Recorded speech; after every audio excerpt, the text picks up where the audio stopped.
And one of the things I gain inspiration from is the ways that we perceive processes in the natural world all around us.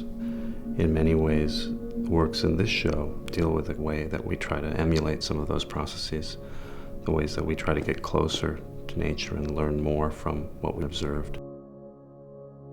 The caloric works, for me, are a way of looking at the body and the idea of ourselves and our identity and how we view ourselves through action as opposed to through the aesthetic.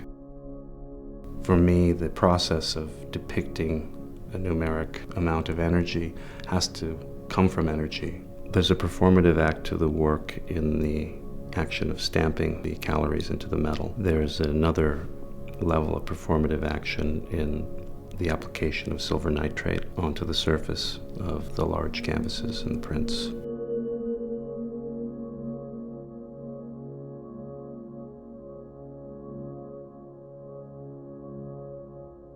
The marble in Prologue comes from a mountain in Danby, Vermont. In a way, you could see it as almost a billboard or signage. I was very interested in the idea of that strata that's visually evident in the marble, kind of compression of landscape.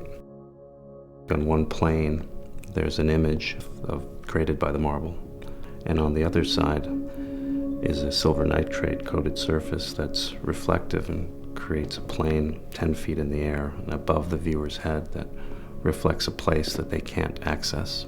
But I like it to be a place they could imagine themselves being, a space that's all in their mind.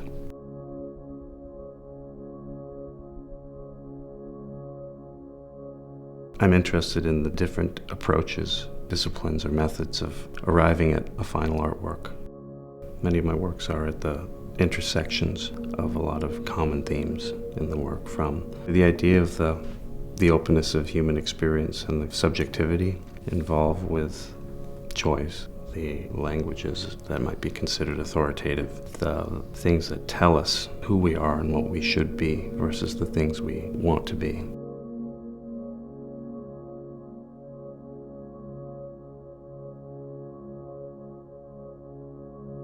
It's important for me in the studio to, again, begin the process where the parameters are set out so that it can evolve with my guidance.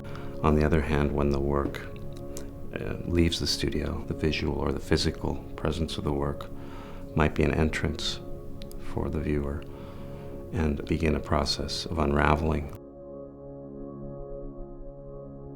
The viewer might get to the core of the work or possibly go beyond it. Hopefully it opens up passages of thought and that there are, again, signposts along the way that lead you towards perhaps not my intent, but that leads you towards my process and therefore brings you closer to the studio and closer to the making and closer to the artist.